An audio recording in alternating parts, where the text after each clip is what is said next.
Bonjour YouTube, j'espère que ça va bien, c'est Voltar. Aujourd'hui, on se retrouve pour une nouvelle vidéo sur Encanto. Vous allez me dire encore, mais oui, comme l'expression le dit, jamais deux sans trois. Aujourd'hui, c'est une troisième vidéo sur le sujet, donc si vous n'avez pas vu mes deux précédentes, allez les voir, j'ai fait une critique et une analyse des détails cachés dans le film. Donc si jamais vous n'avez pas vu ça, allez voir. Mais bon, on se retrouve aujourd'hui pour une vidéo qui est encore une fois différente, un nouveau concept, où je vais vous parler un peu plus en profondeur des personnages de Encanto et de leur personnalité pour que vous puissiez vous dire, quel personnage me ressemble le plus. Puis même chose pour moi, je vais essayer de trouver parmi les 10 personnages que je vais analyser aujourd'hui, lequel me ressemble le plus. Donc, je réponds aujourd'hui à la question, quel personnage d'Encanto suis-je?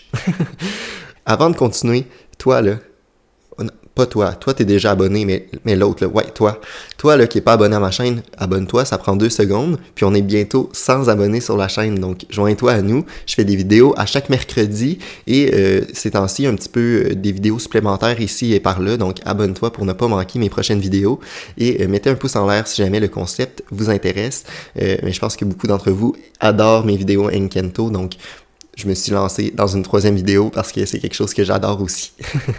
Ok, par où commencer? Il faut se dire qu'il y a 10 personnages, donc c'est énorme. C'est beaucoup de personnages différents à traiter aujourd'hui, mais je vais essayer d'être bref dans mes descriptions pour vous parler du plus de personnages possible. Donc, je vous parle évidemment des personnages principaux de la famille Madrigal. Il faut se dire là, que je nomme souvent là, je regarde là parce que j'ai mes feuilles, ok, dans lesquelles là, j'ai écrit les personnalités puis ce que je veux mentionner durant la vidéo. Mais dans le fond, là, je vais expliquer chaque personnage, je vais les nommer, puis également nommer une qualité et plus un défaut de ce personnage-là. Donc, ça va vous permettre un peu de vous situer. Je veux savoir en commentaire quel personnage vous êtes, en tout cas, quel personnage vous ressemble le plus. J'ai essayé d'en nommer juste un. Je sais que c'est pas facile, mais je veux savoir à qui vous ressemblez le plus pour voir si on a une personnalité qui est similaire. Donc, je vais commencer par la base, c'est-à-dire Mirabel, le personnage principal du film. Donc, la qualité principale que j'ai ressortie pour Mirabel, c'est vraiment une personnalité d'une personne persévérante, parce qu'à travers tout le film, on voit bien que c'est un personnage qui n'a pas de pouvoir et qui pourtant fait tout son possible pour aider sa famille et pour être là, présente, pour donner un coup de main. Donc, c'est vraiment quelqu'un qui est persévérante et qui va garder pourtant un petit peu tout ce qui est ses émotions, ce qu'elle ressent, un peu la solitude, la mise de côté qu'elle ressent, mais pour soi. C'est pas quelqu'un qui va propager ses émotions, qui va nommer ses émotions aux autres personnes, elle va garder ça pour soi, pour pas inquiéter les autres et tout ça. Donc, oui, on a une personne qui veut aider, une personne très familiale, qui tient beaucoup à sa famille, mais qui en même temps va garder tout ce qui est émotion forte et tout ça pour soi, pour pas causer de conflits ou de problèmes là, dans la famille. Donc, si jamais vous êtes une personne là, qui ressemble à Mirabel, laissez-moi savoir en commentaire. Pour ce qui est de Louisa, donc on a une personnalité qui est assez différente. On a une personne là, qui est très dévouée. Donc, si vous êtes une personne là, qui avez vraiment les tâches que vous avez à faire à cœur, que vous voulez toujours aider les autres, plus là. Mirabel a fait son possible, mais Louisa, c'est un petit peu trop parfois, on se le cachera pas. Donc, c'est une personne qui est l'aînée, qui doit prouver un petit peu sa valeur, puis qui doit aussi servir de modèle aux autres. Fait que je pense que c'est un petit peu ça qui est traité dans le film. Donc, si jamais vous êtes une personne là, qui est justement là, qui avait beaucoup de pression, pour pas faire un jeu de mots avec la toune du film, mais qui avait beaucoup de pression, qui essayait le plus possible là, de donner un coup de main du mieux que vous pouvez. Si vous êtes une personne qui souhaitait paraître très forte aux yeux des autres, je pense que c'est vraiment une personnalité qui vous ressemble davantage. Mais je pense qu'un des défauts que Louisa a, puis que je pense beaucoup de gens ont, puis c'est pour ça que les gens adorent ce personnage-là dans le film, c'est que c'est un personnage qui prend soin des autres, mais qui prend pas assez soin de soi-même. Je pense que ça, c'est un problème de société. Je pense que c'est un problème que beaucoup de gens vivent. C'est facile de prendre soin des autres, mais prendre soin de soi, il faut prendre le temps de le faire. Puis c'est pas toujours facile, évidemment, là, de le faire là, dans le genre de société où on vit. Donc, si jamais vous vous retrouvez dans ces critères-là, je pense que vous ressemblez beaucoup à Louisa. Le troisième personnage, c'est évidemment Isabella, donc qui est un petit peu traitée comme étant la personne parfaite du film. Mais j'ai vraiment pris une qualité là, qui me semblait plus la décrire en tant que personne, parce que le film nous fait croire que c'est une personne qui se prétend être parfaite, qui est un peu prétentieuse, Mais la qualité que je lui ai sortie, c'est vraiment son adaptation. Je vous explique mon point parce que c'est pas évident à comprendre peut-être. J'ai écrit adaptation parce que je trouve vraiment que ça représente un peu le genre de personnalité qu'on retrouve un petit peu à l'école, mettons, à l'école secondaire. C'est le genre de personne qui va adapter sa personnalité aux gens qui l'entourent et non pas vraiment à la personnalité qu'elle développe elle pour vrai, tu sais, sa vraie personnalité. Donc, c'est une personne qui va pouvoir s'adapter pour faire partie de la gang des gens populaires, alors que finalement, sa personnalité ressemble peut-être pas vraiment à ça. Donc, son adaptation, je pense que c'est plus au niveau de sa personnalité, puis pour plaire aux autres, d'où le côté très perfectionniste du film au niveau de ce personnage-là. Mais c'est ça, c'est un personnage qui va perdre un petit peu sa personnalité en chemin pour faire plaisir aux autres, alors que c'est peut-être pas du tout les choix qu'elle ferait ou le genre de personne qu'elle voudrait être. Donc je pense que beaucoup de gens aussi vont pouvoir se retrouver dans ce personnage-là qui cache un petit peu sa réelle personnalité pour plaire aux autres, alors que c'est pas du tout ça qu'elle veut au final. Donc si jamais vous êtes une personne dans ce style-là, je pense que vous êtes plus une Isabella. Vous pouvez être une et un Isabella, si vous voulez, là, tu sais, je veux dire, c'est des types de personnalités, là, fait que vous pouvez être un gars puis ressembler plus à Isabella, là, je pense que, puis même chose, là, être une fille puis ressembler plus à Bruno, là, je pense que c'est vraiment au niveau de la personnalité plus que je veux traiter les différents personnages. D'ailleurs, en parlant de Bruno, parlons de lui. Donc, cette fois-ci, on va vraiment parler de Bruno. Dans le fond, l'élément qui me fait le plus penser à Bruno, c'est vraiment le fort sentiment familial. Parce que même si, à travers le film, il y a une personnalité un petit peu, tu sais, solitude, tu sais, il se met un petit peu à l'écart. Je pense que c'est vraiment un type de personnalité qui a besoin d'être avec soi-même et ses émotions pendant un petit bout avant de côtoyer d'autres gens, puis qui parfois a besoin de se retirer un petit peu pour juste être seul, mais qui a aussi un grand sentiment d'attachement au niveau de sa famille, parce qu'on le voit à travers le film, hein. Parce que même s'il ne soupe pas à la table avec toutes les autres personnes de la famille, ben, il a mis son petit coin de table, puis tu sais, il les voit quand même dans la cuisine et tout ça, il s'assoit proche d'eux, malgré le mur qui les sépare et tout ça, donc je trouve ça très significatif. C'est quelqu'un qui démontre pas nécessairement son attachement pour sa famille, mais qui le pense vraiment beaucoup. Fait que je pense que c'est le type de personnalité qui va ressembler à quelqu'un qui cache un petit peu ses émotions, qui veut pas nécessairement en faire part aux autres, parce qu'il pense pas que c'est nécessaire. Je pense qu'il y a beaucoup de gens qui sont comme ça aussi, là, tu sais, qui cachent un petit peu leurs émotions, qui veulent pas trop inquiéter les gens, fait qu'ils gardent ces émotions-là pour soi, un côté un peu plus solitude, un côté un petit peu plus... des gens renfermés, mais qui au final ont un grand cœur et un grand sentiment familial et d'attachement avec les autres membres de sa famille ou de ses proches, de ses amis. Donc je pense que ça représente vraiment bien les gens qui ressembleraient à un Bruno ou une Bruno. Pour ce qui est d'Antonio, là j'ai eu de la misère parce qu'au début je voulais pas le mettre, puis je me suis dit je vais mettre tous les personnages parce que pourquoi pas, mais Antonio... je pense qu'il y a un côté très bienveillant, hein, on le voit au début du film, fait qu'une personne qui va ressembler à Antonio va vouloir aider les autres. Tu sais, au début du film, il est un petit peu un support moral pour Mirabel, mais il y a un côté très naïf aussi, hein, je pense, ça fait partie du fait qu'il est un enfant, là, tu sais.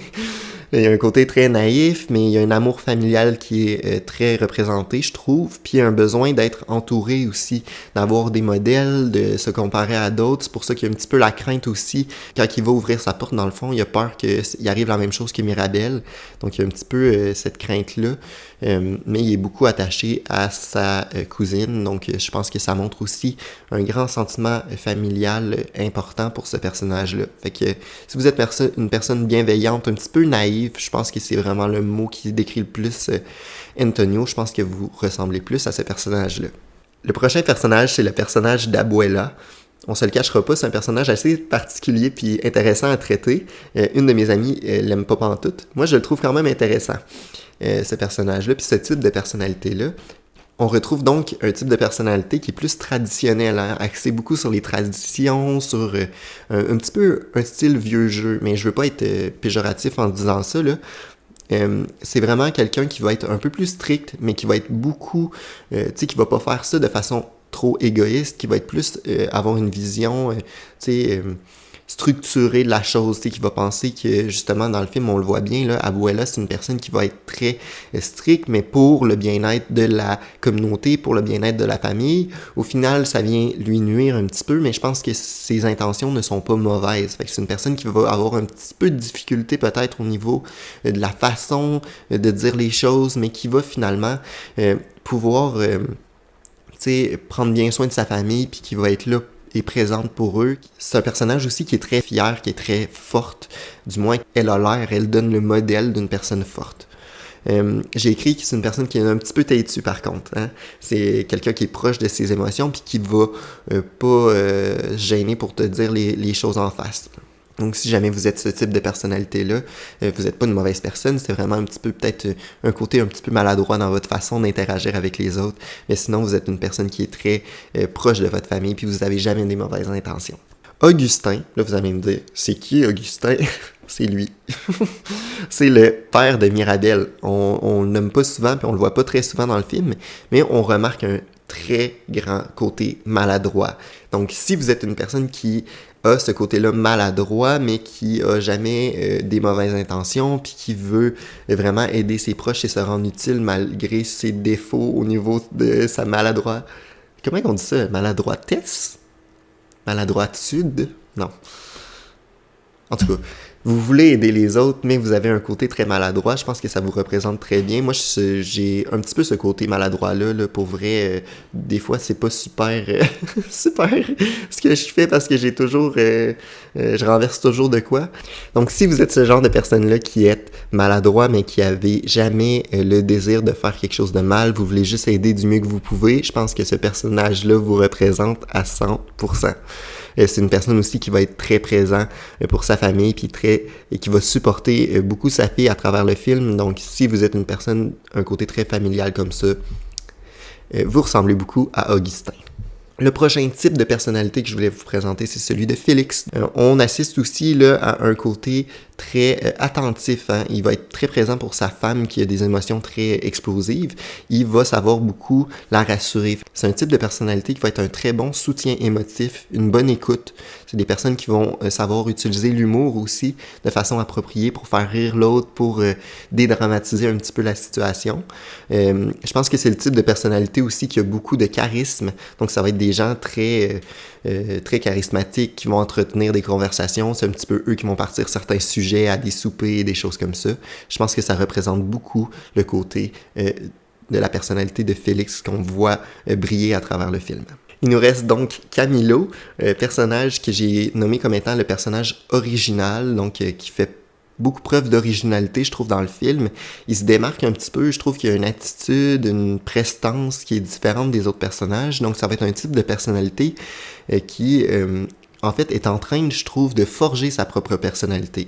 Fait que si vous ressemblez à Camilo, vous allez être une personne qui vous inspire un petit peu des mimiques, des expressions, des personnalités des autres personnes pour forger votre propre personnalité.